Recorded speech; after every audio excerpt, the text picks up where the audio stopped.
Okay, Perfect. all right. All right, I think we're ready to get started. Welcome, everyone. Welcome to this candidate forum for the Detroit City Clerk and the Detroit City Council at-large position, which is being held on Thursday evening, July 22nd, 2021. My name is Paula Bowman. I'm the co-president of the League of Women Voters of Michigan, and I'm going to be serving as the moderator tonight. This forum is brought to you by the League of Women Voters of Detroit, Alpha Kappa Alpha Sorority Inc., Tau Alpha Omega Chapter, and Delta Sigma Theta Sorority Inc., Detroit Alumnae Chapter. At this time, I want to introduce our partners in this event. Alpha Kappa Alpha Sorority Inc., Tau Alpha Omega Chapter. Speaking on behalf of the sorority is Jamila Taylor. Jamila? Thank you, Ms. Bowman. Good evening, everyone. Again, my name is Jamila Taylor, and I bring you greetings on behalf of the Redford, Michigan Tau Alpha Omega Chapter of Alpha Kappa Alpha Sorority Incorporated. We just again want to thank all of those who are in attendance tonight, our candidates for both city clerk as well as council in this forum. We are again glad to be partnering with the League of Women Voters, as well as thank you to our moderator this evening, Ms. Bowman.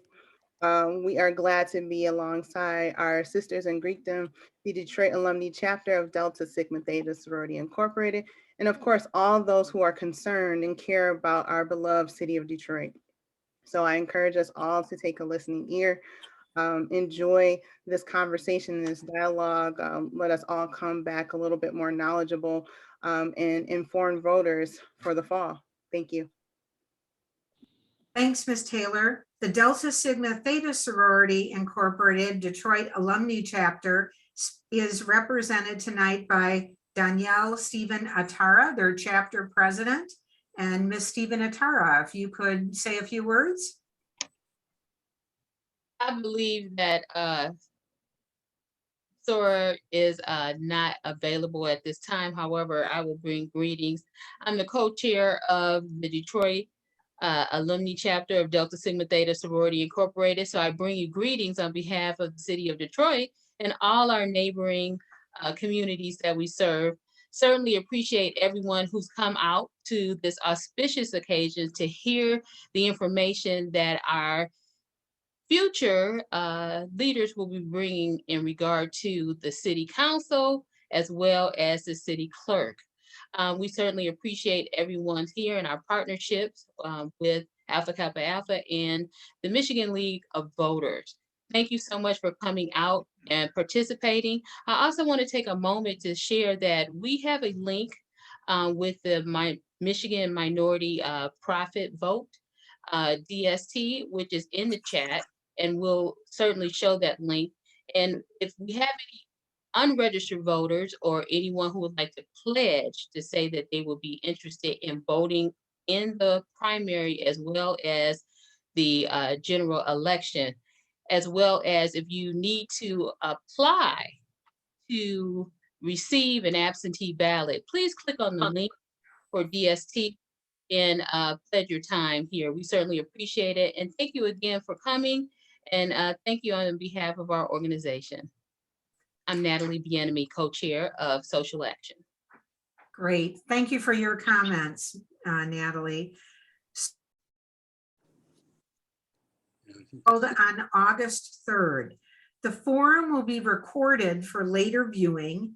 We're holding the forum for the clerk candidates in the first 45 minutes this evening, and it will be followed by the Detroit City Council at large position, which will begin at approximately 6:45. The rules are the same for both. Before I get started, would all of you please mute yourselves unless you are one of the candidates speaking, or Joanne Spencer, who is our timer and will be indicating when time is up. To our live audience, we ask that you put your questions to the candidates in the chat.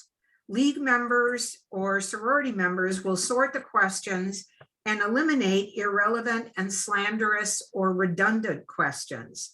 The League will have the sole discretion in what questions are asked. The League of Women Voters is a national organization whose mission is informed and active participation of citizens in government. The League never endorses candidates or supports or opposes political parties. We believe in diversity, equity, and inclusion in all our endeavors, and we welcome all citizens, regardless of sex, 16 years of age or older, to become members. The format for this forum has been established by the League of Women Voters. We will review the format, but I would first like to introduce the League members that will be serving with us tonight. First is our producer, Deborah Bunkley, who I see just got on. Wave, Deborah. And also Joanne Spencer, who is our timer. Thank you. This, as I said, this forum is recorded by Zoom. I wanted to mention that the following candidates have all been invited to this forum. The candidates for the clerk, for the city clerk, are Beverly Kendall Walker, Denzel Anton McCampbell, Michael Stephen Richard, Janice M. Winfrey. All of the candidates are here tonight except for Miss Winfrey. For the city council candidates, we will announce those at 6:45. Each candidate will have the opportunity to make an opening statement not to exceed 1 minute and will be allowed 1 minute response to each of the questions. The candidates are speaking in alphabetical order tonight, but we will rotate the order that the questions are asked so that the same candidate does not answer first each time. Our timer is Joanne Spencer. She will hold up a card saying 30 seconds remaining when we get to that point, and then another card indicating stop when time has expired. Candidates, when your time is up, you must stop speaking, even if you're in the middle of a sentence. The timer may also say out loud, stop, to indicate when time is up. Following their opening statements, the candidates will be answering questions determined by the League. The moderator reserves the right to close discussion on a question. And I should mention that we already have some prepared questions that we have received. The moderator is in charge of the forum at all times. Candidates should not make personal attacks on other candidates or current office holders. Such attempts will be cut short. The moderator's decision on this matter shall stand, even if the decision to cut off the candidate was made in error. Basically, somebody has to be in charge, and that's me. Questions will be staggered so that a different candidate will be the first person to answer each round of questions. At the end of the question period, each candidate will have the opportunity to make a 2-minute closing statement. We will now begin with the candidates' opening statements. Ms. Kendall Walker, if you could introduce yourself and start with your 1-minute opening statement. Well, good evening. My name is Beverly Kendall Walker, and I am a candidate for Detroit City Clerk. Can you hear me? Yes. Okay, great. Well, I want to thank you all for allowing us this opportunity to present our platforms. I am a lifelong Detroiter, a graduate of Martin Luther King High School, have an associate's degree from Wayne County Community College, a master's in public administration from Central Michigan University.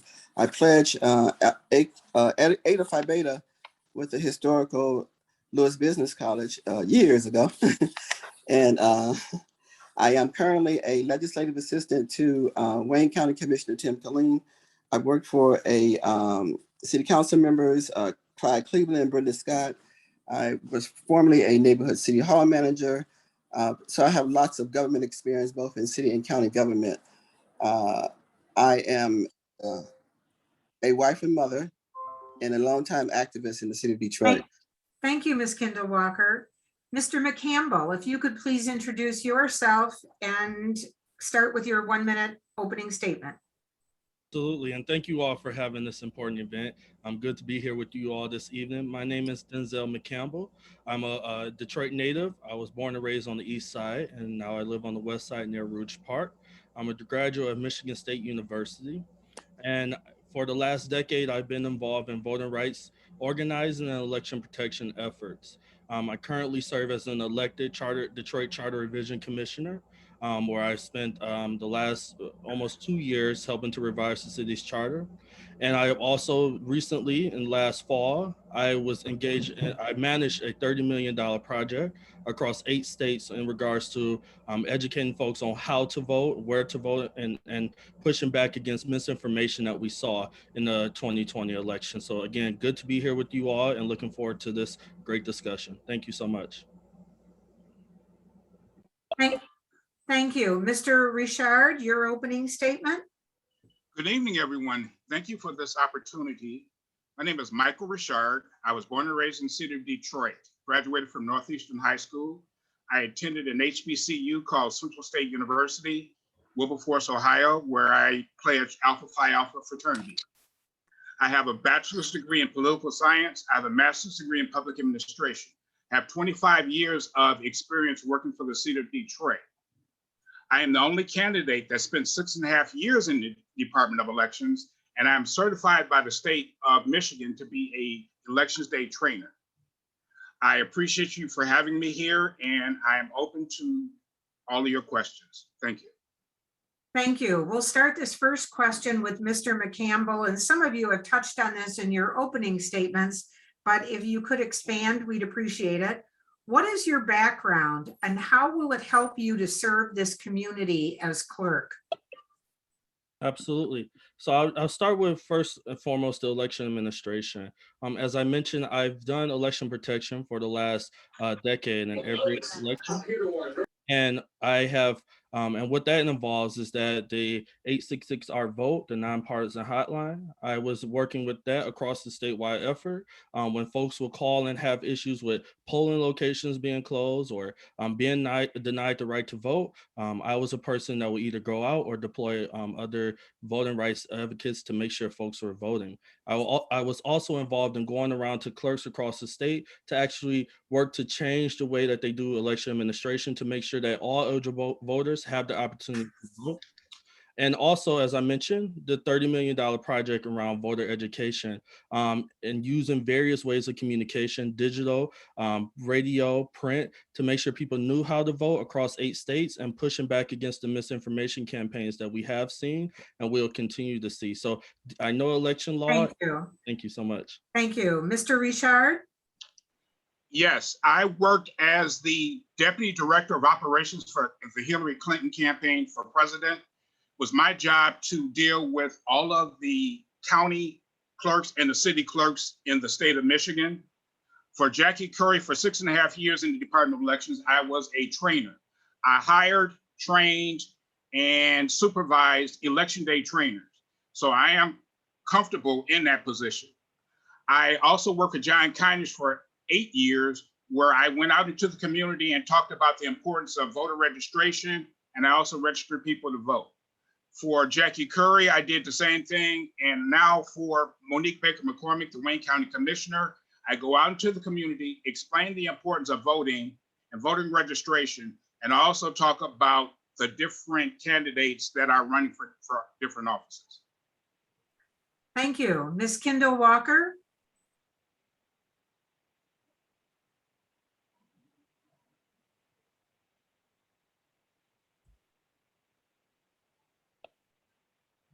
Ms. Kendall Walker? Ms. Walker, I'm sorry, you're muted. You're muted. Okay, here we go. How's that? Okay, Good. now I'm gonna start your clock. Okay, so I worked for AFT as a organizer for the 2012 campaign, 2016 and 2018 to promote the vote. I've never had a full-time job as an election person, but however, being part of the Michigan Democratic Party, the 13th and 14th district, we certainly, as a precinct delegate, have been involved in the electoral process. I've been a candidate a number of times, and I've ran lots of interference with the clerk's office on irregularities that I am very much concerned about as a candidate when we have problems with the absentee voting count and reconciling that with the election polls. So I come from a different perspective as a candidate who has felt that the elections were held poorly and evidenced by the high error rate that the current clerk has. Thank you. Mr. Richard, we'll start this next question with you. What is the role of the city clerk's office in increasing civic participation in elections, especially increasing the number of registered voters and encouraging turnout? The role of the clerk is to go out to the community to talk about the importance of elections and to register people to vote. I think the clerk should be going into the schools, getting the 16-year-olds. We should be working with the Detroit Board of Education and trying to get civics and government back into the schools. For the clerk should start at 16-year-olds, telling them the importance to vote, taking the 17-year-olds and explaining to them you can work for the Department of Elections. And at 17 and a half, registering them to vote. I think once you graduate as an 18-year-old, you should have a voter registration in one hand and a diploma in another hand. So the clerk needs to be an educator and a coordinator and try to make sure that the people in the city of Detroit know and understand election law and know what's going on with elections. Thank you. Ms. Kendall Walker?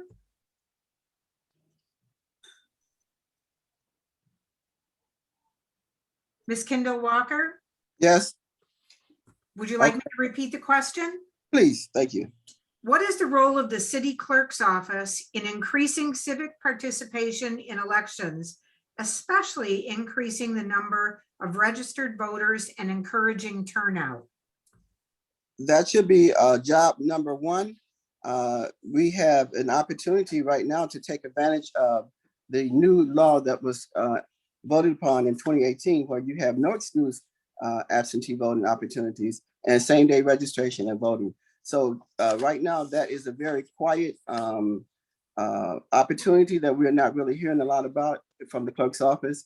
There's not enough voter guides that's being published so that voters can have the clear information as to there is an election, the dates, the candidates, and the issues on the ballot.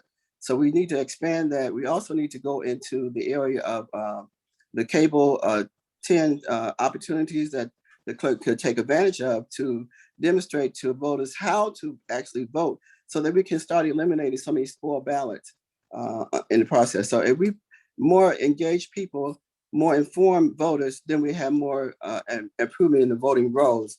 Right now, we don't have that. Thank you. Mr. McCampbell? Absolutely. I think the role is central and critical to the Detroit City Clerk's office. One thing that I talked about is the civic education corps, and this will be folks housed in the city clerk's office that will work with community organizations, that will work with educators, that will work with community members to meet people where they are by going door to door, to connect the issues that are important to folks to how government should be working on those issues, and give folks the tools and information to engage their government, and in turn, be active at the polls, be active at city council meetings, be active in various aspects of government so that they are empowered to take action, that they're empowered to register, they're empowered to vote.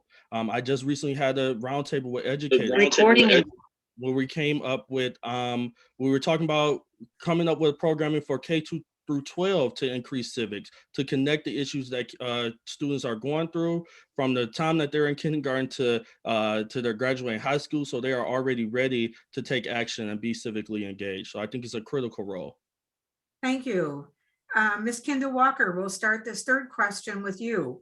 How would you ensure that election day poll workers in every precinct are fully trained and consistently offer accurate information?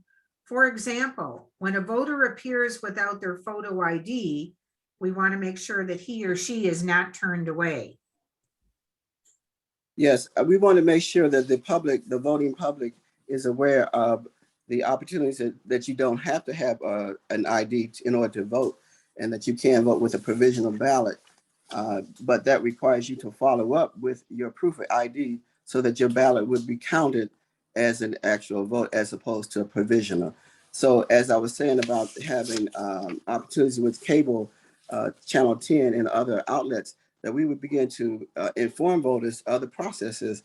And so that when the time comes, you won't be caught unawares when you come to the poll, but certainly we want to make sure that the election officials at the polling location give out correct information. It should also be posted so people can read it so that we can make sure we're not turning down people, but more accommodating to make sure that their vote is counted. Thank you. Mr. McCampbell? I believe that we have to increase and ensure that everyone has a robust training when it comes to poll workers, and in a way that we are creating a training program that is visual, that is audio, that is also hands-on in various ways that we know people learn. Also implementing frequent updates, sending out materials to poll workers, to regular poll workers, to say, here are any updates on the election law. You know, we've only had one election cycle since the Promote the Vote effort, which I was in an early planning group around Proposal 3. And we need to make sure that folks have that information, that they understand what the changes are, that they are comfortable with the information. And once we get into the precincts, we have to make sure that we have contingencies plans and folks able to back up and solve the issues when it comes to voter ID or any issues that you may encounter at the polling location. Thank you. Mr. Richard? I stand for communication, training, and education. Communication, we need to let the voters know when the election is coming up by mail, by paper, by whatever means necessary. Communication is very, very important. So we need to be accurate and on time. Training, our training needs to be top notch. When we hire the poll workers, my goal would be to hire the poll workers, but also to send our trainers. We would have 7 or 8 trainers. We would send them to the state of Michigan so that they can be certified by the state of Michigan. Once they come back to Detroit, I'm going to train them on how to do civic engagement, how to do poll worker training, and then education. And I'm sorry, education is very, very important. Our people, our voters need to be educated. So do our poll workers. So with education, communication, and training, everything should be great. People should have faith in the City of Detroit Elections Department. We'll start this next question with you. What are the most critical challenges facing the clerk's office today, and how would you address them? Lack of training. Our people want to do the job. They're capable of doing the job, but they have to have the correct material. They have to have machines that work. They have to make sure that they understand from our trainers what their jobs are. They need to understand their jobs, what to do and how to do it. Make sure that we give them the tools. Once we give them the tools and the education, open up the polls. Make sure that people know polls open at 7 and close at 8. But the people in the City of Detroit, once they are confirmed as voters, we should never turn a voter away. Explain to them what provisional voting is. But our training needs to be top notch. Our communication has to be on point, and our education has to be right there for our people. Thank you. I'm sorry, Mr. McCampbell, we skipped over you there. Would you like me to repeat the question? Yes, please. What are the most critical challenges facing the clerk's office today, and how would you address them? You know, I think all of these challenges go into the main one that we're seeing is an erosion of trust in the process in our clerk's office and our elections. And that goes through getting the information out on time. I've spoken to seniors that vote all the time, and they didn't even know that there was an election coming up until they saw a candidate's yard sign. We still have not seen any type of newsletter from the clerk's office. We need to ensure that folks are getting the information that they need, that we're using every avenue of communication to get their information out. We also have to make sure that folks are getting their absentee ballots and their applications, because just today I dropped off 3 applications to folks who still have not received one, and let them know to go to the satellite locations to get their ballot because they won't get one. So we have to ensure that that trust is there, that the communication is there, and that folks actually feel trust in the elections and the administration by showing up training, by making sure we have those contingency plans, and making sure that we educate folks on the process so they can know that there's integrity in the election. Thank you. Thank you, Mr. McCampbell. Ms. Kendall Walker, your response? There are several glaring problems, and they all rate pretty high. One of them is the ability to make sure we reconciling the absentee count board with the polling precinct polling. Error comes in, the human error, and that was one of the reasons why the state had to step in the last election to make sure that we had integrity restored into the process. The other problem I see coming up is the lack of push toward using the satellite offices and the drop boxes. People are still a little concerned about even coming in to vote. So that's why the absentee ballot process is very important, that we push that out and let people know that there's an easier way to vote, and absentee voting is. But if we're not trusting the process, because the ACLU had to step in last year, 2020, to make sure the absentee ballots were being processed. So we have to restore the public trust. And I don't know how we're going to do it with the lack of information coming out right now about an even current election. Thank you, Ms. Kendall Walker. Okay, Mr. McCampbell, we're starting back with you again on the right rotation. As clerk, how will you ensure that the office is providing good customer services? Or what are some of your ideas to provide an efficient, welcoming, and responsive office? First and foremost, on day one, I want to meet with all the employees in the Detroit City Clerk's office to make sure that they have the resources and training that they need to carry out their roles, right? I think we have to ensure that there is a feedback with employees, with the leadership of the clerk's office, to make sure that we're providing what they need. And then bringing together community members, civic education groups, and community groups to say, how can we best serve you in the various services and administration that that the clerk's office has and carries out, so that we can have this well-rounded idea to create a training program, and then bringing in experts and in matters of training, making sure that there is a very well-rounded customer service when it comes to governmental service that folks can have, and implementing those changes together with employees so we can have folks that feel supported and an electorate and residents that feel that they are being answered and served. Thank you. Mr. Richard? Employees, you are job one. You are the people that the citizens meet at first. I need you to be comfortable in your job. I'm gonna make sure that you get all the material you need to do your job. I've been a trainer for 25 years with the city of Detroit and 18 years with Blue Cross Blue Shield. So I understand about training. Jackie Curry used to always say, you will not be rude to our voters. We need to make sure that the voters understand that they are important. If people get up to vote, we got to make sure that we make it easier for them. We have to have voter protection and not suppression. So I'm going to make sure that all my employees are comfortable in their training, with their delivery, and make sure that they have the tools to do the job. But they are the most important people in the clerk's office. So I'm going to make sure that they understand that. Thank you. Ms. Kendall Walker? Yes, over the years, as I have been a candidate, I've established relationships with a lot of the city clerk employees, the civil servant.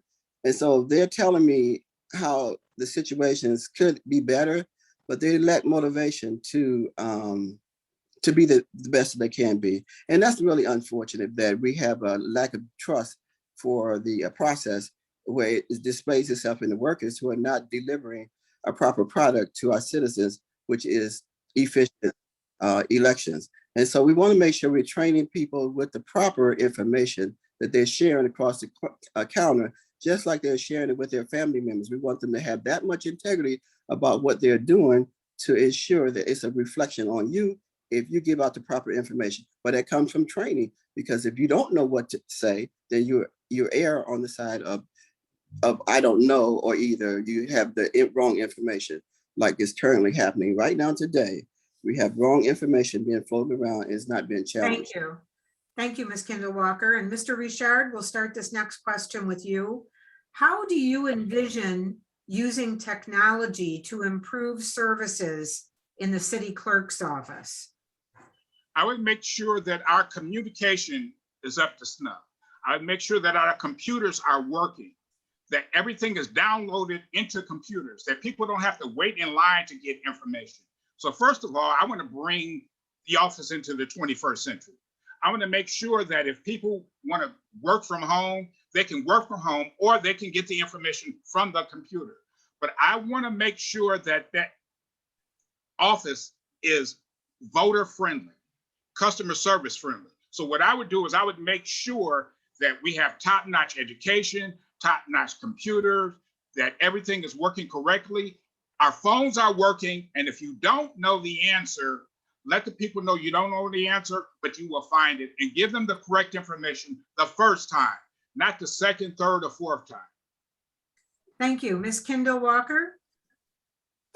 Yes, one of the things the clerk office should do is to have control of their website so that they can have accurate information posted. Right now, the control is within the administration. So therefore, we have erroneous information or not easily correctable, as in having the wrong absentee ballot applications on your website.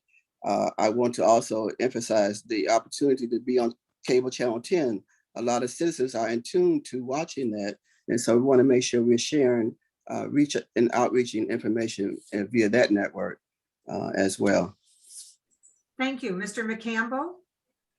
You know, I think we really have to, in the city of Detroit, we spent millions of dollars on IT upgrades. So I agree that we have to ensure that the city clerks is in control of the various websites. You know, as I mentioned, I serve in the Detroit Charter Revision Commission. We have a page on the city of Detroit's website that the clerk is supposed to be handling, and there's no information there. You would think we didn't do any work for the last 3 years, which we have done a lot of work, and we have to change that. You know, you still cannot even access how your city council person voted on various agendas items in 2021. I watched the LA City Council hearing where they're doing the votes in real time as you watch. So we should be bringing that forth in the city of Detroit for accountability and transparency. We should ensure that all forms that are available in the digital form are on the website, that is accessible, that is easy to find. And we should be using various ways of technology when it comes to social media and other digital platforms to get that information out when it comes to voting and elections. And I agree on using the TV channels to get that information out as well. I'll stop right there. Thank you. This next question is a yes or no question, and we'll start with Ms. Kendall Walker. Have you ever been an election worker at the polls on election day? No. Mr. McCampbell? No. Mr. Richard? Yes. Okay. The next question, we'll start with Mr. McCampbell. Actually, we're going to start back again with Ms. Kendall Walker, since that was such a brief response. How would you engage young voters to increase their participation in elections? Ms. Kendall Walker?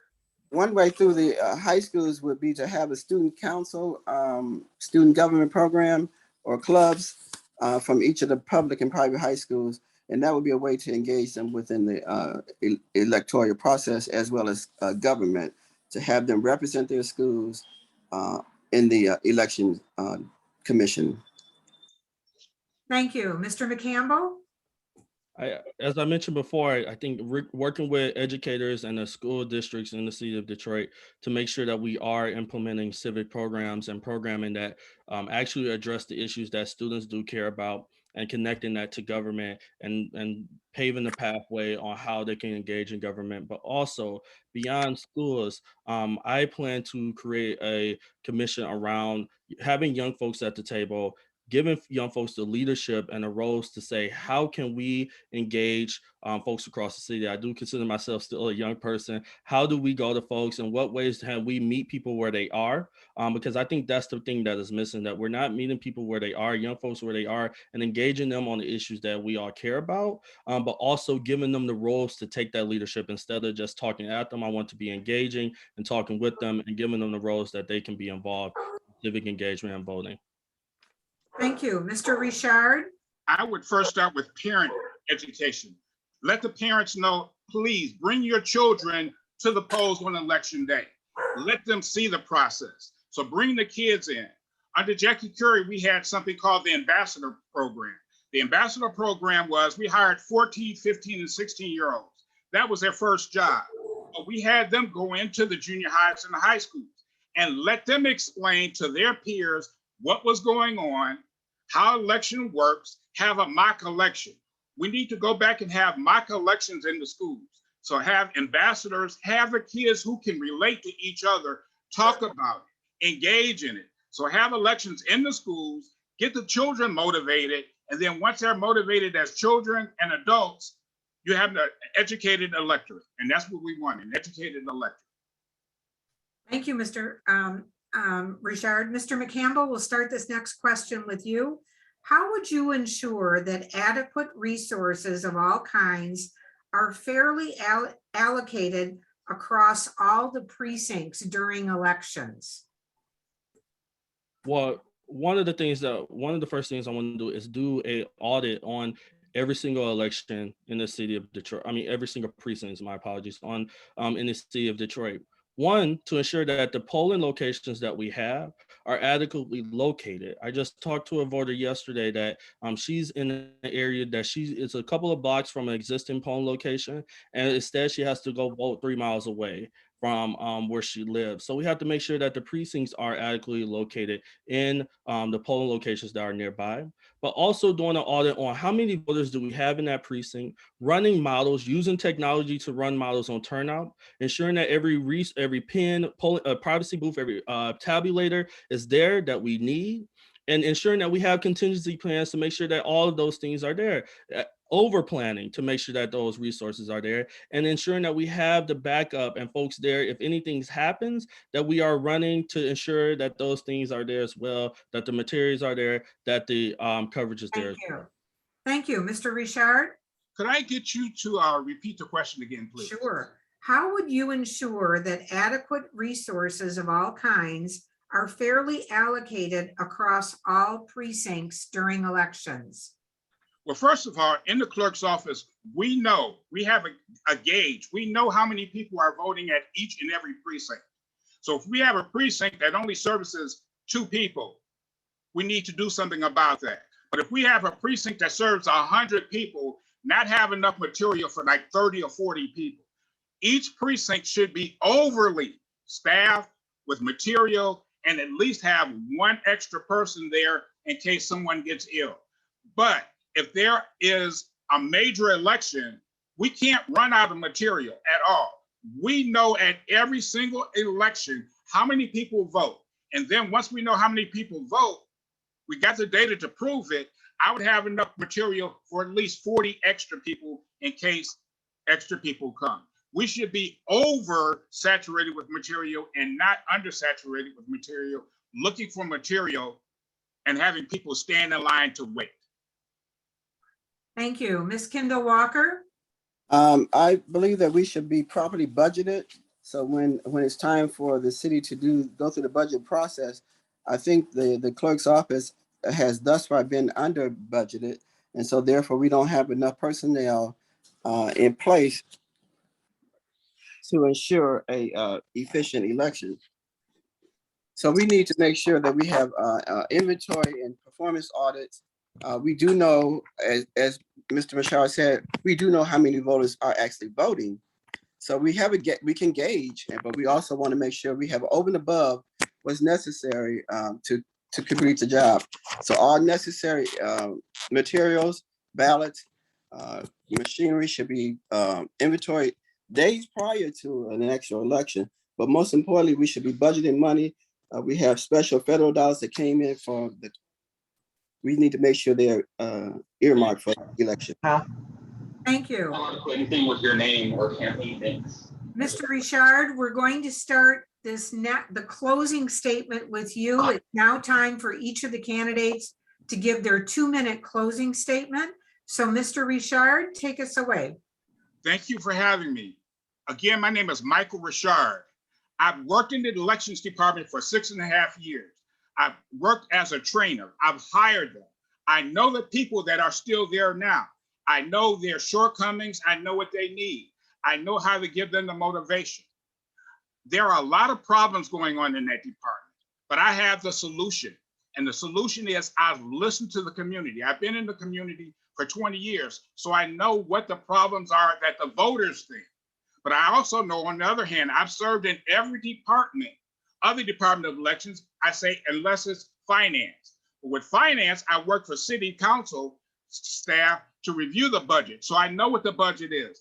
I want to make sure that my people are properly trained, that the people of the city of Detroit have the education to know when the election is. You won't see a 12-foot billboard with my picture on it and the date of the election wrong listed on there.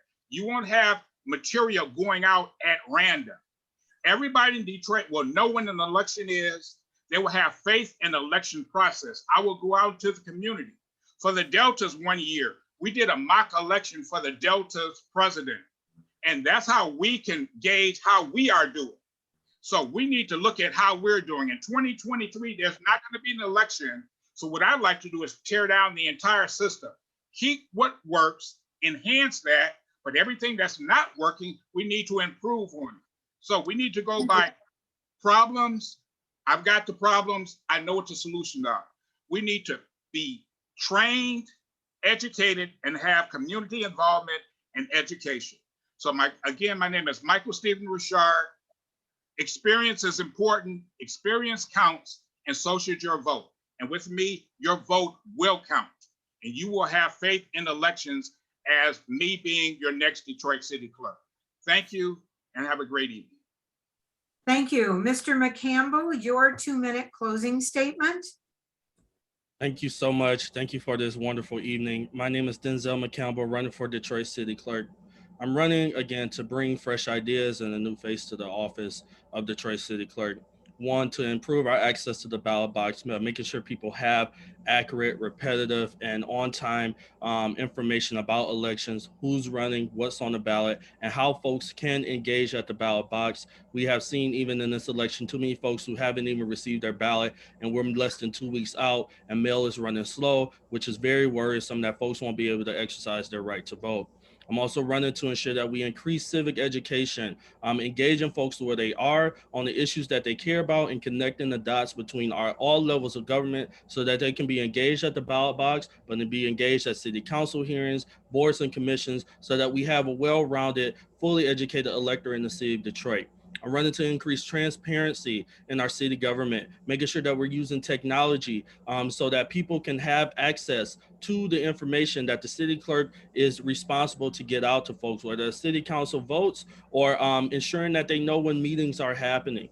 And I'm also running to be a city clerk that builds coalition with folks to push back on voting rights attacks and instead be proactive in expanding access to the ballot box. I've done this work. I was part of the early group on planning for Promote the Vote, which turned into Proposal 3. I've managed a $30 million budget and a program that goes around educating voters on how to vote, pushing back on the disinformation campaigns that we will continue to see. And I've been a community organizer, meeting folks where they are and bringing folks forward to be engaged. I will continue to do that in the Detroit City Clerk's office. I will be engaging folks and ensure that every single Detroiter has a seat at the table when it comes to decision-making in the city of Detroit. That's the only way we will continue to make progress and transformational change on the issues we all care about. So again, thank you so much, Denzel McCampbell, running for Detroit City Clerk. Thank you. Ms. McKendall Walker, your closing statement, please. Yes, this is Beverly Kendall Walker, and there's so much that I could say, but in 2 minutes it's hard. But I want to be the clerk, other people, for the people, and by the people, because it's very important that people connect with the very sacred thing that they have is their right to vote.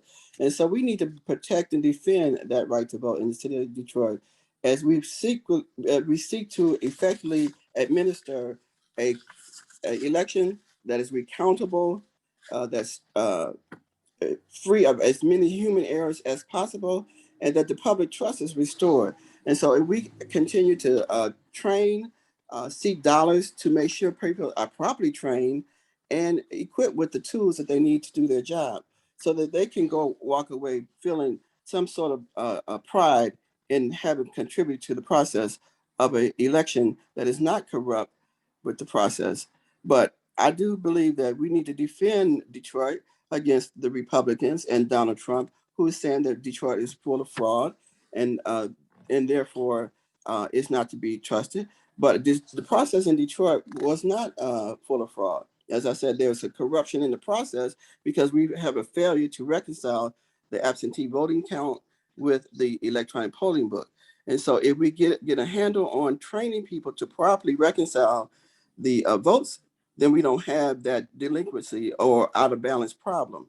So if we implement the current city charter 3-103, where it gives us the right to call for a hearing, subpoena people, and demand the evidence of fraud, then we can shut down some of the things that Donald Trump is saying, even though he's lost across this whole country 66 cases, but yet and still Detroit is being batted around as a poster child for fraud. And there is no fraud in Detroit, but there's a problem in the process. So elect me, Beverly Kendall Walker, a troubleshooter from years past, who can do the job. Thank you.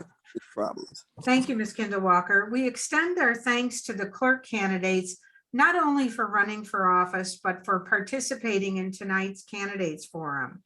Voters are reminded that they should choose one candidate at the primary election on August 3rd, and the two candidates who receive the most votes will advance to the general election on November 2nd.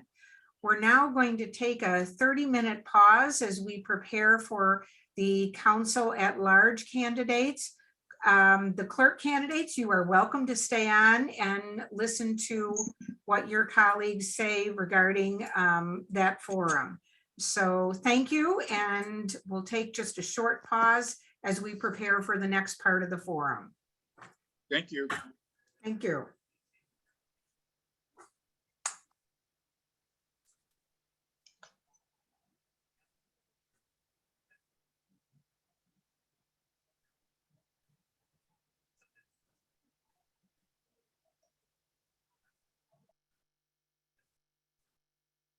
I know that we have Miss Ayers on, Mr. Jones, Miss. I don't see Nicole Small. Is she in?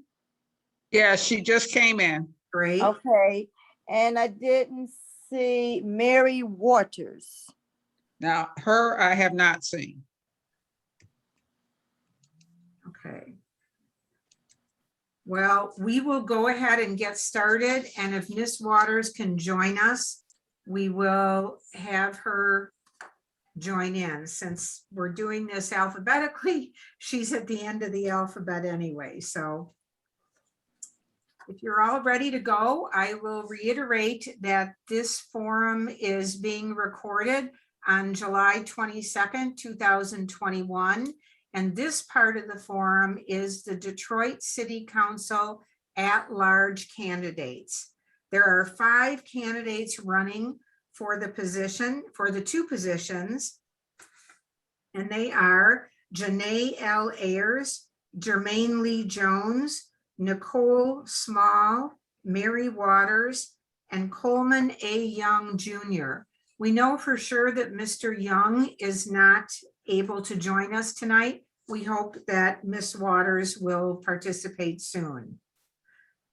Voters can choose 2 council at-large candidates at the primary election, and the 4 who receive the most votes will advance to the general election on November 2nd. And again, there will be 2 votes on November 2nd too. The same forum rules in place for the clerk are in place for the council candidate forum. Candidates are allowed a 1-minute opening statement, a 1-minute response to questions, and a 2-minute closing statement. Candidates, please note that our timer is Joanne Spencer, who will be holding up cards when you have 30 seconds left and when it is time to stop. Remember too that no personal attacks are allowed on your fellow candidates, your opponents, or other elected officials. We will now begin with the opening statements. Ms. Ayers, if you could give us your 1-minute opening statement, please. Great, thank you. First off, I'd like to thank you all for taking out the time to even host the forum. I know you could be doing several other things, but I appreciate you all for just trying to educate your constituency on who we all are. For the last 6.5 years, I've had the honor and privilege as serving as your at-large council member. I have served on 5 out of the 6 committees So I know the job, I know what's required. I have made it my business to lead with integrity, with decency, with respectfulness, and with pragmatism, all the while keeping in mind what it is that Detroiters need, what Detroiters deserve, and making sure that we have a space where people can be heard, where their ideas can flourish, and where we can just be as fiscally responsible and as prudent as possible. So again, I am Janae Ayers, and I have served you for the last 6.5 years, and I look forward to serving you all for 4 more. Thank you so much for having me. Thank you. Mr. Jones? Hello, everyone. Thank you for this opportunity to talk about my campaign and our vision for Detroit. My name is Jermaine Jones. I'm a candidate for Detroit City Council at large. I'm running on a platform. I was talking to my cousin just before this election, and she said, use the acronym KISS. Keep it simple, silly. I'm running on the platform of building family and making the community more convenient and efficient for the working class, the populace of Detroit, by reinforcing our public safety and making sure that the resources and the priority is in place so that services aren't lacking in our neighborhoods and with our police and fire and EMS. Schools, a big part of my platform and is making sure that our early child development, K through 12, and the educational services offered by the city and the district are properly Thank funded. you, Mr. Jones. Yep. Ms. Small, your 1-minute opening. Good evening, and thank you so much for this opportunity. Again, my name is Nicole Small, candidate for Detroit City Council at large, and I am running to put Detroiters first. I'm a native Detroiter, born and raised on the West Side, former UAW member and representative. I took the education buyout to go back to school and earn my master's degree, and I'm now an HR professional, as well as I've been serving for the last 3 years as your citywide elected Detroit Charter Revision Commission, of which we worked for the past 3 years listening to Detroiters across this city to codify some of their needs into our city's constitution and make sure that we have a more transparent government that actually works for them. We understand that Detroiters are extremely frustrated because their needs have not been met. And while, they attempt to go to government, their needs are not addressed. It falls on deaf ears. And I want to be the change for that. I want to make sure that we build equity and we have more shared resources and opportunities for Detroiters. Thank you so much. Thank you. And I don't see Ms. Waters, but am I mistaken? Has she joined us? No. Okay. Oh. I would like to remind those audience members who are live here tonight that if you do have questions, please enter them in the chat. We'll start this first question with Mr. Jones, and I should mention that we have some prepared questions already submitted by league members, so we are ready to go even if we don't have new questions. Mr. Jones, his first question is for you. What are the 2 most important issues facing the city of Detroit, and how would you address them? Well, first is in my platform is I like to deliver an efficient mass transit plan for the city of Detroit that works. For the first time in 50 years, we have the opportunity now that old political rivalries and the climate from the past that prevented the tri-counties from working together to get mass transit done. Those leaders and that phase is no longer in the city of Detroit. We have an opportunity to build a plan for the people that works, a plan, a relationship between Oakland County and Wayne County and Detroit, starting with Detroit. I want to create the climate or the conversation that plants the seed that could possibly sprout a mass transit system, a subsurface. Thank you. Thank you, Mr. Jones. Ms. Small, your response? You're muted. Can you repeat the end of that? Sure. Question? Yeah, because it went in and out. I'm sorry. sorry, what are the two most important issues facing the city of Detroit and how would you address them? Number one is lack of checks and balances. There's a lot of money and funding coming into the city. Somehow it's not accounted for, and Detroiters don't have access to that level of transparency to see where the dollars are going. We need to see where the dollars are going before we make any future decisions on spending. The second thing is affordable housing. Right now, we have a huge population of seniors who are facing displacement, whether or not it's rent or whether or not it's in their home because they simply can't afford being overtaxed or the rent increases. We must ensure that we have affordable housing that meets the average median income of Detroiters and not Detroiters along with Livonia and Warren. We must have something that meets the average income of Detroiters, which is less than $27,000 a year, and not affordable income where you're required to make almost $50,000 a year. We must figure out a way to sustain our residency and to increase it. Thank you. Ms. Ayers? Thank you. I would like to say that the other two responses very much spot on, but in my opinion and with my experience, I can tell you that fiscal solvency is the one thing that is facing us right now. With over the next 4 years, we're going to have to deal with the pension cliffs, and we have to be fiscally prudent on how we spend this money, whether the money that's coming in from the federal government or not. That's fine, but we have to deal with the general fund. This other money is just extra. So we have to be fiscally prudent and solvent. So that's one. And then secondly, I would say that public safety is number one, is paramount, because if we're going to attract more people to move into our city and those to need to stay in the city, we need to figure out how we best have our public safety, have people have a real quality of life, and understand that we are actually interested in making sure that their communities build by making sure their communities feel safe. Thank you. We have a good question in the chat, and Ms. Small will ask this question of you first. The Detroit City Council passed a resolution in support of the Green New Deal.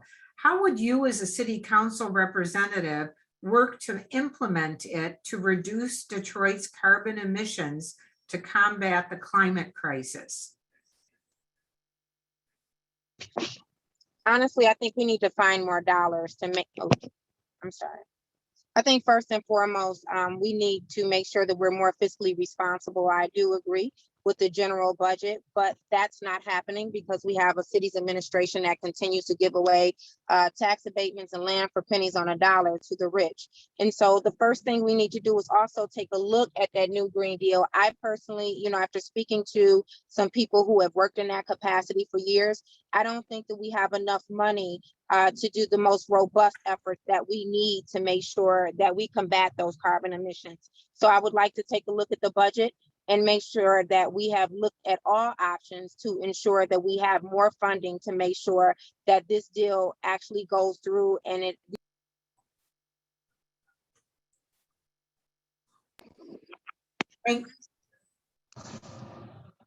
Thank you. Ms. Ayers?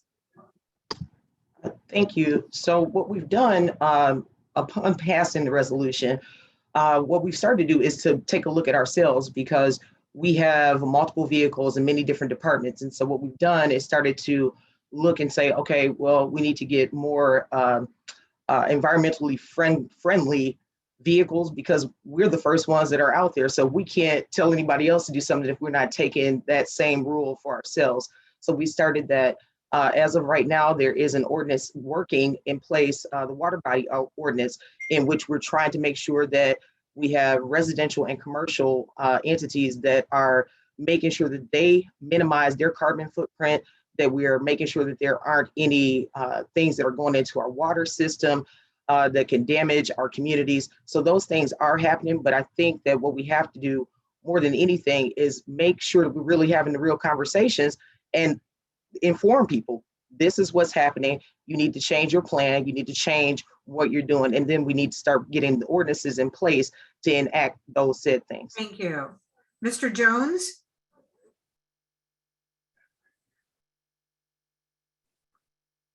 Mr. Jones, you're muted.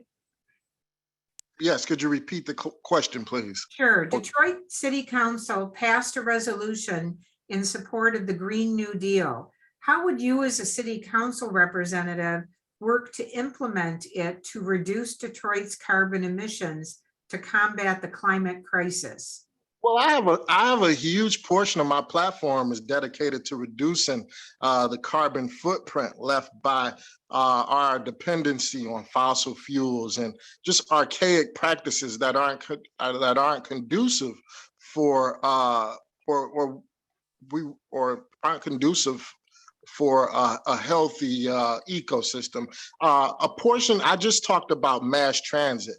Well, what makes our mass transit concept different from New York, Washington, Los Angeles, or Chicago is that we have a strategically planned renewable energy source in using the Detroit River. There is a concept or a science called hydroelectric generator where we can power our subway using the currents of the Detroit River. And that is as green as you can get.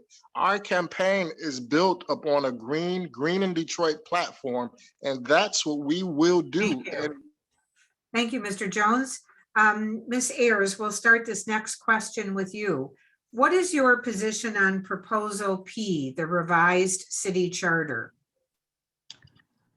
Thank you for the question. First off, as I always try to do, want to thank the commissioners for their work on it, because I know that it's hard to have to listen to 10,000 different opinions and then try to come up with something. I think that there are several different things that are in there that are really, really good suggestions, really good proposals, but I think a lot of it can be done via ordinance.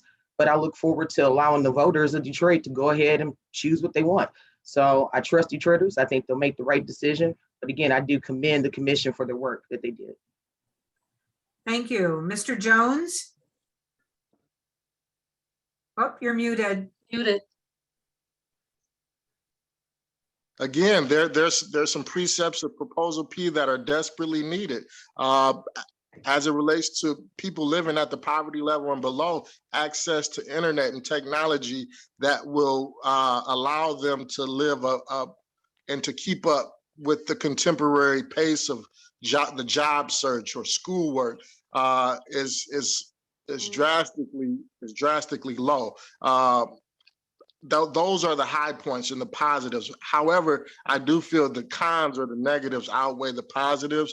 For example, when we get to talking about reparations and whatnot, I was a part of a research in which we conducted a model of what reparations would look like for 15 million African Americans, and it looked like a price tag of $5.5 trillion or $200,000 per individual. So it's a little ambiguous, and there's a lot of resistance against it. And again, I believe in democracy. Thank you. Thank you, Mr. Jones. Ms. Small? I support it. I wholeheartedly support the efforts of citizens across this entire city who have come together to put into writing what their needs are and the changes they want to see in government. As far as this price tag, I just want to make sure that we walk away with some facts here. There is no price tag on reparations, because within the revision, if you actually read it, there's nothing that tells you that you must spend a definitive amount of money. And reparations right now has not been clearly defined within the actual revision to say that X, Y, and Z actually has to be done. We're just actually saying we want to form a commission to actually talk about what those reparations should look like. But at the end of the day, people are being offered of the city of Detroit real affordable water, not for free. They're being offered real affordable housing. They're being offered real economic opportunity to the so-called resurgence in the city. And if Detroiters, who are the constituents who we work for, are saying that these are their needs, who are we to deny them that, especially when it doesn't have such an exorbitant price? Thank you, Ms. Small. Mr. Jones, we'll start this next question with you. Do you have any plans for how our city can further address the drug problems affecting not only our youth, but also the opioid addictions among more senior populations? Well, I have an idea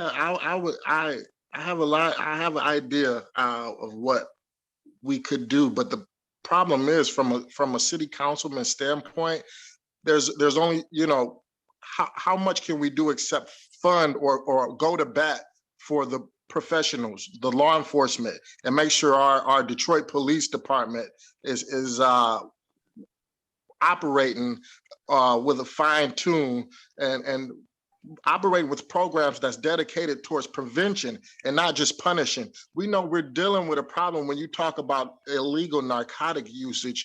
We're dealing with a problem larger than our city, the city limits, larger than our city. So we have to look at how can we on the ground not necessarily condemn or villainize, but how can we create preventive measures to help prevent or stop people going down that path. So, Thank you, Mr. Jones. Ms. Small? I think it's about creating opportunity, especially for our children. We have 2 districts right now that don't even have recreational facilities.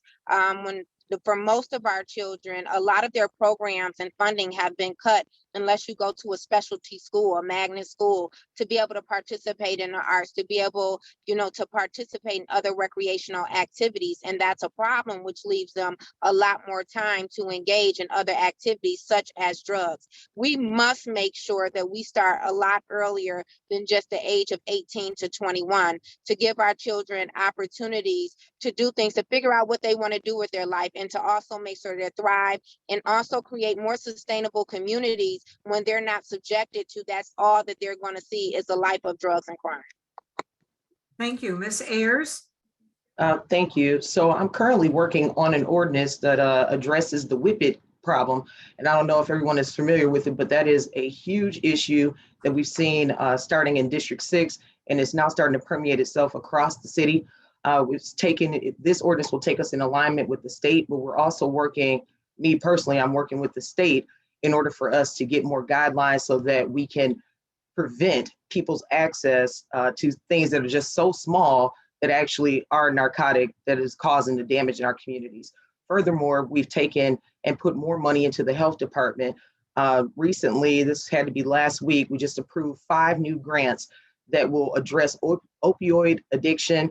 It allows us to get money from the federal government to beef up the health department and their ability to work with projects like team mental health, team wellness, those things that we have to just put the funding behind it in order for people to have access and opportunity so that they have the education to know that this is not the way to go.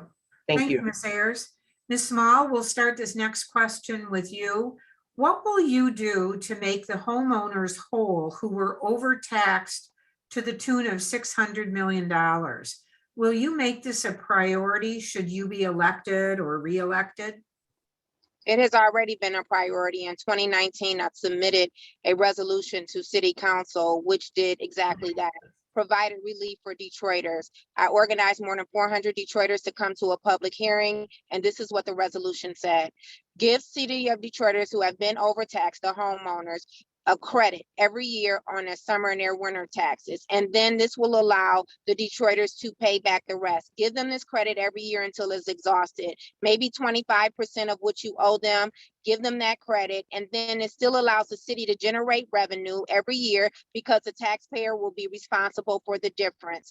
And, unfortunately, it's still sitting in, I believe, Councilwoman Ayers' subcommittee. But I would like to see some movement on that. Also, for those who have been overtaxed and unjustly lost their homes, the land bank needs to sell them a home for $1. And then one of the programs that we have for grant funded needs to allow them to access some of those dollars to fix the properties up.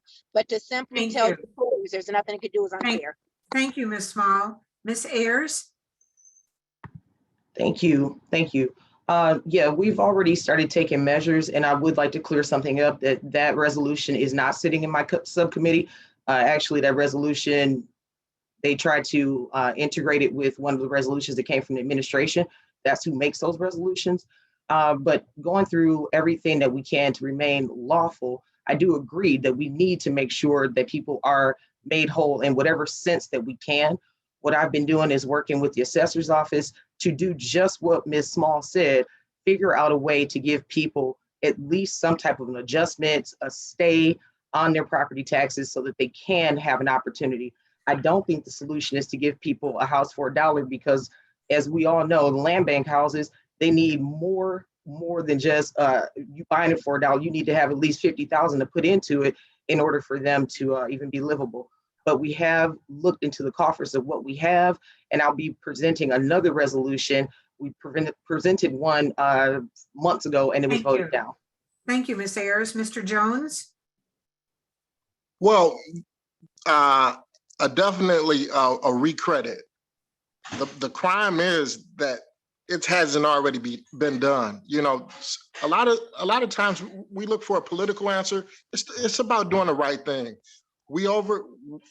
There was an overassessment. We need to recredit, and there's a couple different options. We can either, and I advocate for a reduced rate. I advocate for a reduced rate, followed by a reduced rate that follows the recredit as a sign of acceptance of a wrongdoing. We as a city, we dropped the ball, and the people paid the price. So we have to do the due diligence of making sure that the people are taken care of and their best interests are sought first. The people are the priority, and that's what I advocate for. And we have to do. Thank you, Mr. Jones. Ms. Ayers, we'll start this next question with you. If elected, what actions will you take to make more affordable housing options available to Detroiters? So we already have an affordability component to one of the ordinances for new builds, new constructions. So would like to see that beefed up. Furthermore, I think that more importantly, we have to start working with the federal government to get that whole equation changed, because I think Ms. Small mentioned it early on that the equation doesn't look like Detroit. It is Detroit, Livonia, Warren, cities that are way more affluent than ours that are included in what the average median income is. And that's what sets the rate for whether or not you have affordable housing. So I want to continue on with that path and just continue to make sure that we beef up that ordinance that's already in place so that people understand that when you come into our city, you need to build for our citizens. Thank you. Mr. Jones? You're muted. Please repeat the question, please. Sure. If elected, what actions will you take to make more affordable housing options available to Detroiters? Well, in my campaign to tackle that problem, we've been exploring options and different ways we can go about building bridges with HUD and different federal programs that will allow us more maneuverability as it relates to housing, low income, and people living at the poverty level and below. A lot of times we wish for money to just fall out the sky, and that's just not the case. I, as a city councilman, if you elect me, I will go to bat at finding resources. I will be the headhunter to solve, to go after issues and make sure that they're resolved. And this is a matter of making sure that we have the relationships in place and the resources in place to solve the issue. And that's where we have dropped the ball, and I will pick it up. Thank you. Ms. Small? Well, I too, just like Councilwoman Ayers stated, would like to see them beef up the ordinance. So there are a couple of different issues. When we talk about affordable housing being based on Detroit, Livonia, and Warren, that's because those are federal HUD guidelines. Not too much we could do with that. You know, hopefully we can use our relationships to work with HUD to let them know how this is really excluding a huge portion of Detroiters. Two, we need to take a look at the AMI. It's currently at around 83%, which means that you have to make almost twice the amount of the average income for a Detroiter. And then also, I think the city council needs to leverage its power. If you have developers coming to you, asking you for land for pennies on a dollar and receiving tax subsidies, you need to also bake into that agreement upfront that they will have a portion of the units that will simply be based on the average income of Detroiters only. That will open up more opportunity. Thank you. Mr. Jones, we'll start this next question with you. What is your position on the Financial Review Commission that controls Detroit's finances? You're muted. My position is that I want to bring ownership of the decision making back into the hands of Detroiters solely. I won't go as far as to say I'm as radical as our former mayor, who's known for. I believe in regional decision making can only be tailored to the best interest of the people of the city of Detroit. If we, the genuine, real people that believe in developing the neighborhoods and not just the corporate hoods, are at that decision making vantage point. That's what I believe. Thank you. Ms. Small? I would like to see the Financial Review Commission dissolved as of impacts the city of Detroit. But since we can't do that until that time, keep in mind the person that we have on council to serve is the council president. So if elected, I would definitely want to work with our next council president of city council to make sure that there's actual education around the issues that we're having. Because what I have experienced on the city charter commission when speaking to them, there is a huge disconnect with quite a few members as in regards to what the needs of Detroiters are and how the money is actually being allocated. So I would like to see a stronger sense of communication there to see if we could get more support around the needs of Detroiters. Thank you. Ms. Ayers?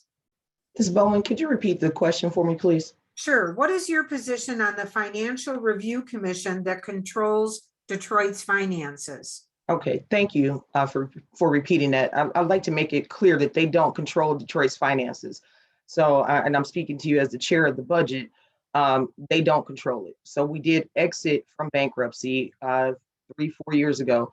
At this point, they are still only an arm's length away. We just out of respect and to show them good favor, we still submit the budget so that they can see that we are being financially responsible and fiscally prudent, but they don't control the city's budget at this time.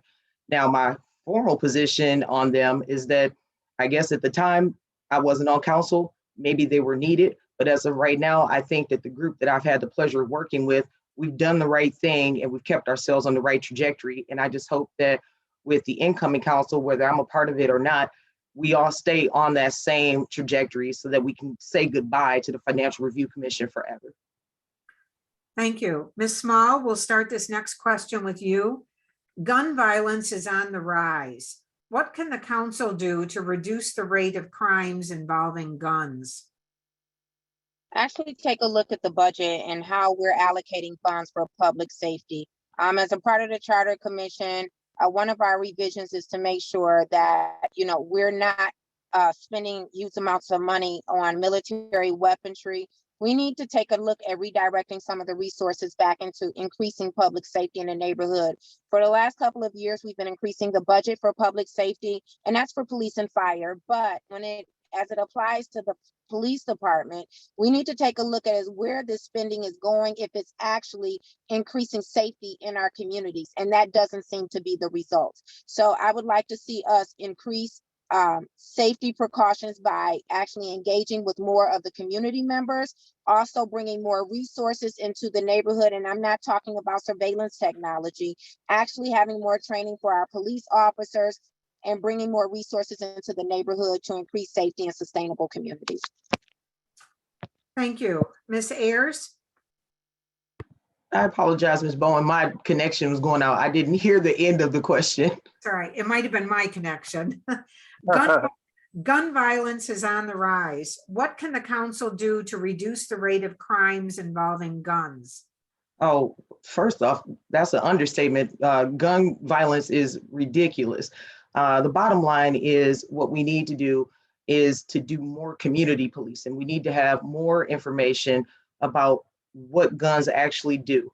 We do have a few programs that are out there, but I think that they need to be beefed up. And I would like to see with the federal dollars that are coming in, that we have more intervention programs, that we have more police officers that are able to be just in the community. We have our MPOs, but we need to increase the amount of neighborhood police officers so that they can do what they do best, which is be a part of the community and start talking to our youth and direct their attention to other things other than gun violence. We know that a lot of that is coming from our gang activity, which has been on the rise. So we have work to do, but I think that we have the means to get it done. Thank you. Mr. Jones? Yes, I have a twofold answer, part tactical and the other part logistical. The tactical means our Brenda Lawrence, our Congresswoman, created or introduced a concept called trigger identification, in which new guns that are sold legally have a installed fingerprint ID trigger, in which the gun can't be fired or triggered unless the owner, the legal owner. I would go to bat for legislation like that and support her on the ground, making sure that that type of legislation is passed in the law without violating any constitutional rights. Second, I have a great concept in my platform called Project 25, in which we reward good police officers And for thank you, living Mr. in the Jones. district. I'm sorry. Your time Residency is for up. police officers. Your Residency. time- Thank you. And Ms. Ayers, we'll start this next question with you. What changes to the police department would you support? Is defunding the police an option you'd consider? I don't think that defunding the police is the answer, but I do think reallocation of the funds is one of the first steps. We know that in this city we have crime. It is what it is. And in order to increase our population, we have to address what public safety and quality of life looks like. But I do support and did support within our budget season, making sure that we shifted money so that we now have a partnership with Detroit Wayne Mental Health Society, because that's oftentimes one of the things that we see happen on these scenes, that is people that really have a mental health issue versus just being a criminal. I'm also interested in making sure that there's more education, more training, more diversity and inclusion. Those are things that I think we can touch on that will make this department much better, but we still have work to do. Thank you. Mr. Jones? Unmute. So I don't believe in necessarily defunding the police. I believe in rewarding good police officers and taking bad cops off of the streets. How do we do that? We do that by making sure that there's a degree of transparency with our police department, and making sure that the functional practices of the Detroit police are funded. We have an opportunity with the administration, the current administration, and all of the financial help we've been getting with the American Rescue Plan and more support to come to really make sure that priority is given in the places where it's needed, and it's needed with putting police in our neighborhoods. Our campaign talks about a concept of rewarding officers who choose Detroit as their home. Having police in our neighborhoods would serve as a huge crime deterrent, and it just makes the community feel a lot more safer. Thank you. Ms. Small? I definitely believe in police reform. If you take a look at where a lot of the spending is going for the police department, I believe that we have a lot of waste we need to take a look at. More importantly, when we do get federal dollars in, like the American Rescue Plan dollars, I think, in my opinion, is fiscally irresponsible to support purchasing 2 new helicopters. Helicopters have never reduced crime. They couldn't find OJ with the helicopters, and we surely need more strength in our neighborhoods and more visibility in our neighborhoods from properly trained police officers, but more importantly, the other resources that we need, like social workers, to address the mental health issue and things of that nature. And lastly, I would like to say, it's the responsibility of city council to do the checks and balances. So if we want safer neighborhoods, and we're going to talk about how we spend these dollars, we need to also consider incentivizing the officers who live in the city of Detroit. It's a greater chance that the officers, if they live here in the city, they will have a better understanding of our culture. We can reduce those issues. Thank you, Ms. Small. We'll now have our final question of the evening before our closing statements. And Mr. Jones, we'll start with you. Detroit leads the country in poverty statistics. What are your plans to address poverty in Detroit? I have a plan to create jobs, and jobs is so cliche with campaign season. That's the cure-all, but I have a plan to turn Detroit into an international economic empowerment zone, and that doesn't mean we're going to give Detroit away as a tax-free corporate haven for foreign companies, but we are going to make Detroit attractive for international manufacturing to come back to the States and choose Detroit as their home, and in turn employ Detroiters, help us develop infrastructure, help us develop our mass transit subway that we're going to build. And in turn, people live a lot better quality of life when they can access a 40-hour-a-week job without necessarily going to college, or without necessarily having to go into college debt in order to do it. So we have to recreate what Detroit was built off of, that blue collar pursuit to the American dream. Thank you, Mr. Jones. Ms. Small, your response? So in my opinion, I look at it just a little bit differently. I don't think that it's about, while I do support the creation of jobs, we've created a lot of jobs in this city, especially with this current administration. The problem is that we don't hold contractors accountable. They're not hiring Detroiters, not because they're not qualified or can't pass a drug test. It's because these contractors come into the city with their full crew and they have no intentions on hiring Detroiters. And instead of penalizing them, we reward them for bad behavior. Another issue is that we're allowing all of these corporations to get these huge tax breaks. And if they do hire Detroiters, it's only temporarily for 6 months, and then they get rid of them. Not because of a poor work performance, it's just because they had zero intentions on hiring our people. We must do a better job at the legislative level of negotiating real benefits for Detroiters into these agreements up front, and stop hoping and wishing that these corporations will do the right thing in the end. Detroiters need an opportunity to make a prevailing wage, and we also need to penalize these contractors who violated the Davis Bacon Act. Thank you, Ms. Small. Ms. Ayers, your response? Yep, thank you. I do think that it's about access and it's about opportunity, bottom line. And so one thing that I think is a misnomer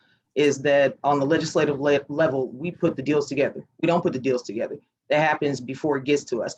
However, it is on us to make sure that we're holding people's feet to the fire. But the reality is, with this next pot of money that we have coming in, we're working diligently. My office is working with the Workforce Development and Training Department to make sure that we're not touching just the adults that are out here. We're starting earlier. We're going into the schools and we're going to grab those kids. We're going to put them into training programs. We're going to put them into internships so that they'll be ready. We've gone through and identified where we have gaps of people that can't get hired or weren't hired, or the different contracts that come through that don't have enough Detroiters, so we can identify where the missing pieces are. That's the bottom line. Make a real outline, show where the deficit is so that you can properly fill that deficit. And that's what I'm looking forward to do. Thank you, Ms. Ayers. We'll now have our 2-minute closing statements, and we're going to start in reverse order. So Ms. Small, if you could give us your 2-minute closing.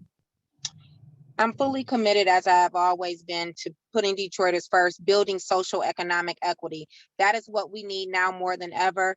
This current administration has been working on a resurgence for Detroit, but it has majority of it has resulted in being a resurgence of brick and mortar downtown developments and affluent neighborhoods. I am here to bridge that gap and to make sure that we support the underserved, to support those from the homeless all the way to the needless, because they don't need anything else. We must figure out how to ensure that a lot of our Detroiters have an opportunity to come out of poverty, to at least go into a middle class economic status. That's what I'm committed to doing. I'm also committed to doing what the role of council is, which is to implement checks and balances. We cannot afford to keep allowing all of this money to come into the city and it goes unaccounted for. I mean, we have had numerous news articles about malfeasance of federal dollars, misappropriation of funds. Meanwhile, we have more than 40% of Detroiters living in abject poverty.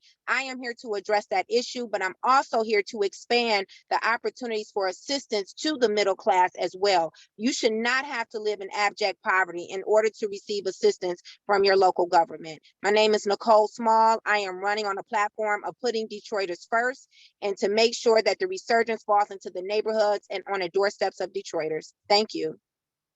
Thank you. Mr. Jones? Hello, my name is Jermaine Jones. I'm a candidate for Detroit City Council at large. I'm running on a platform of making the community more family oriented, more efficient for families to provide for themselves. We're in a transitional phase in the city of Detroit. Detroit doesn't look like the Detroit that it looked like 50 years ago. We desperately need mass transit. Places like New York, Chicago, Washington, D.C., these places have infrastructure in place that allow you to live and provide and take care of your day-to-day duties without the commitment, without the burden of figuring out car insurance. I'm running to make Detroit more efficient for our families. Public safety is a huge priority for my administration. We'll go to bat for the families, for the schools, and making sure that funding is in place. Functional relationships with the region. I know I talk a lot about Detroit autonomy, but functional relationships with Oakland County and Macomb County is necessary. It's detrimental to the flourishment of the city of Detroit. And I already have those relationships in place, and I will use those relationships to help the people and continue to build more bridges. I want to be a catalyst for the city of Detroit to the world.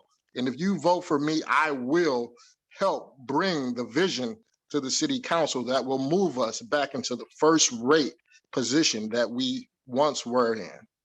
Thank you. Thank you, Mr. Jones. Ms. Ayers, your closing statement. Thank you. And again, thank you all for taking out the time to host this event. I certainly appreciate that. More than anything, I don't know if you all really watch council. I'm a straight shooter. I'm to the point.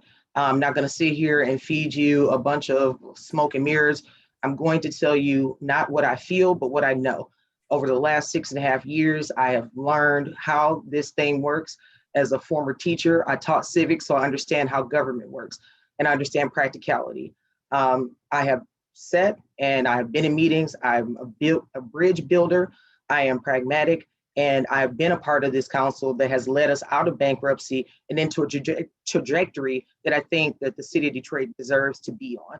I'll continue to serve with grace, and I'll continue to serve with intelligence and pragmatism to make sure that Detroiters get what it is that they deserve, that our city continues to flourish, and that we continue to build our city in the manner in which we should be in.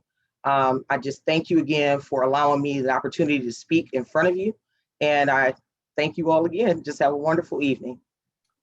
Thank you. A link for the recording for tonight's forum will be available on Detroit League of Women Voters website and the websites of our partners within a few days. You can also get information on candidates at vote411.org, which is linked to our website. Contact information for those candidates is available too.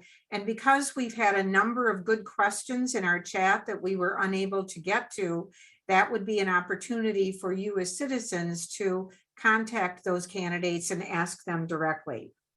I want to thank all of you, the candidates, not just for running for office, but also for participating in tonight's forum.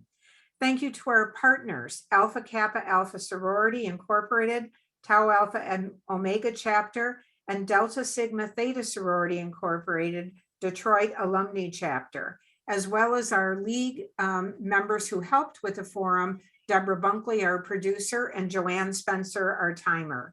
Democracy is not a spectator sport, and by participating in the forum, all of you have demonstrated your commitment to better government. Primary day is Tuesday, August 3rd. Polls will be open from 7 a.m. to 8 p.m. You can verify your voter registration status by calling the city clerk or going to vote411.org or go to the Secretary of State's website. Remember that an absentee ballot is available to anyone who would like one, but you must first fill out the application for an absentee ballot. Contact your city clerk to get an application. If you are not registered to vote, you can also register to vote through election day. But at this late point into the election cycle, at least for the August 3rd primary, you should visit the city clerk's office in order to register to vote. Thank you very much for your participation and have a good evening.